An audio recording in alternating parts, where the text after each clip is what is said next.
Top of the morning to you. It's Monday the 29th of September 2025, and I don't usually read the Irish news, but you get some good stuff in it, and this is certainly good stuff. This is a positive story, and I'm sorry that I never had the opportunity to meet this guy. This is, I think it's like a wee tribute to a man called Mark Lenaghan. And his story is titled From IRA Gunman to Church Deacon, a story of faith, hope and love. Mark's short ministry spanned only 2.5 years, but in that time he touched the hearts of thousands with the prayerful hope that he might set them on fire with the same faith that he had discovered. And there's the man himself.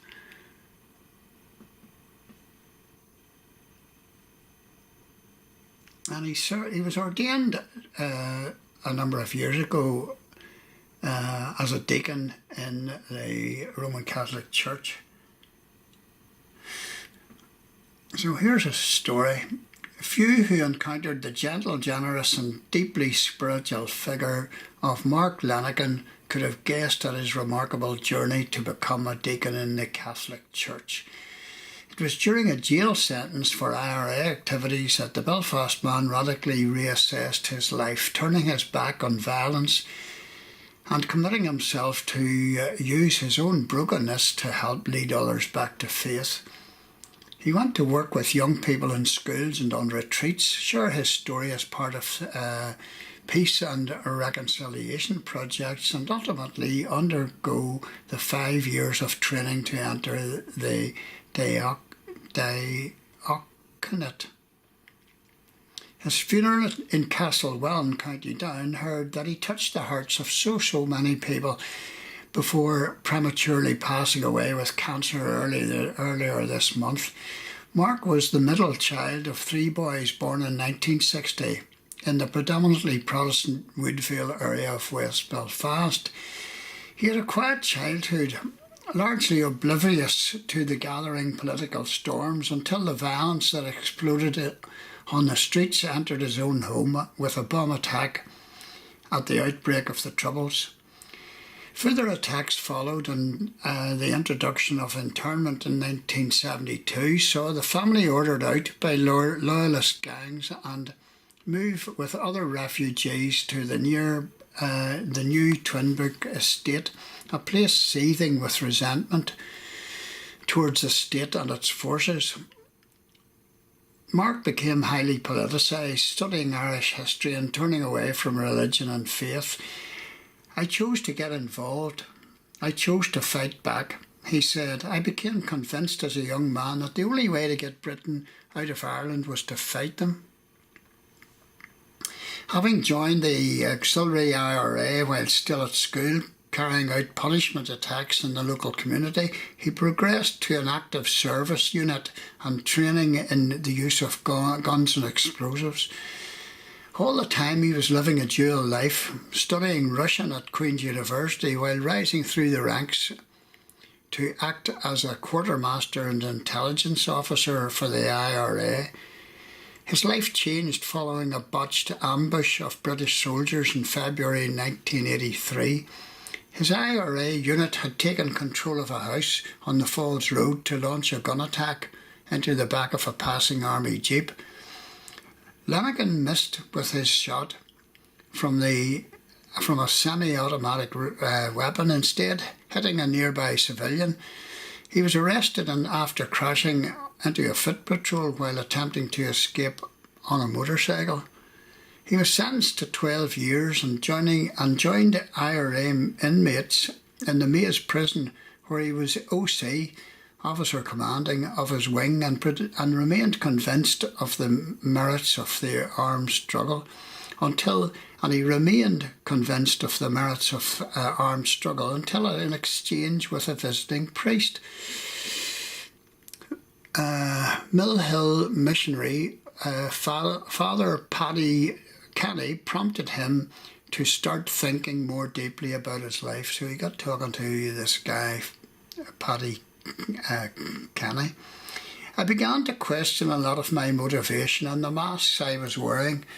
I discovered that what had driven me was rage, anger, shame, guilt, a lot of base emotions.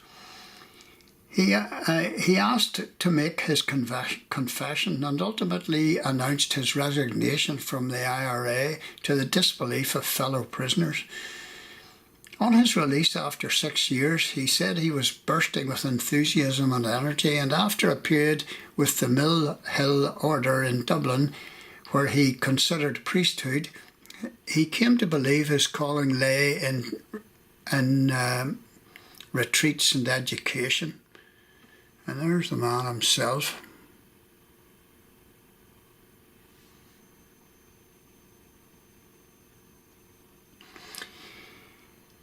He got a job in St Malachy's College in North Belfast, where he could see his former cell in Crumlin Road Jail from the classroom window, and he became a coordinator of religious education for its junior years.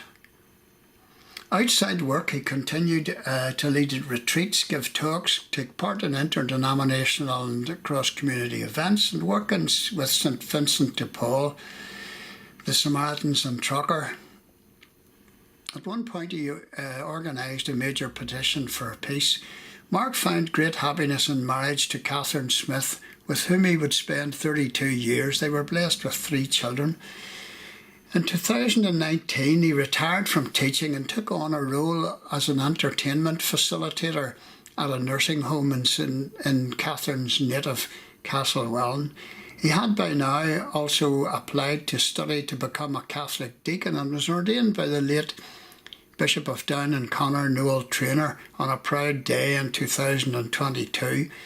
His ministry would tragically span only 2.5 years, but at that time his family said he touched the hearts of thousands with the prayerful hope that he might set them free or set them on fire with the same faith that he had discovered.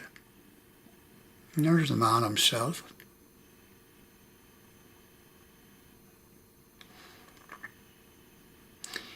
His work at Kilmegan Parish brought comfort to the suffering, hope to the desolate, and a new joy to those who had long felt ostracised or disconnected from the Catholic Church.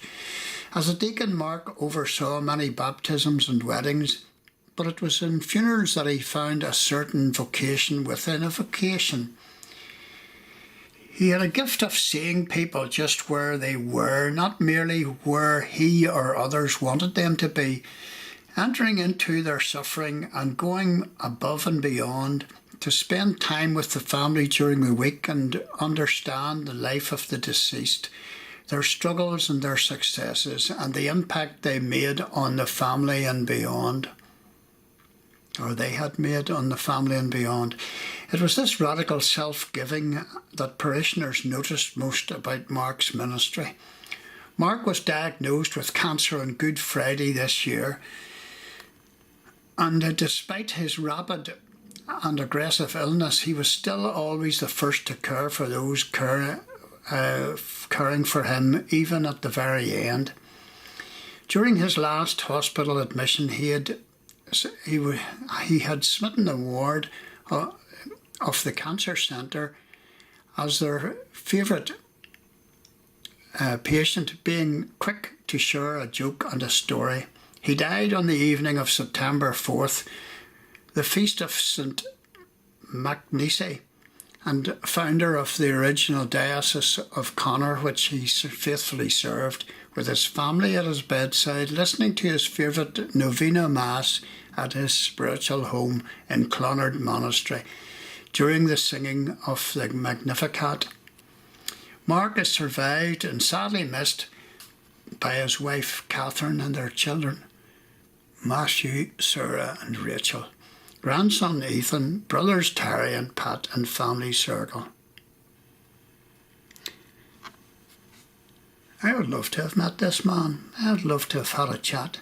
In fact, I would love to have done a wee interview with him, but he's no longer here.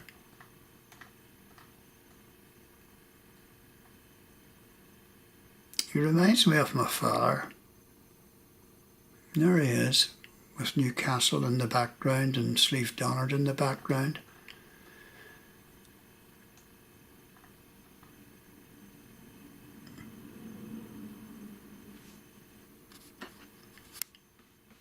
Just a wee memory of Mark Lenaghan.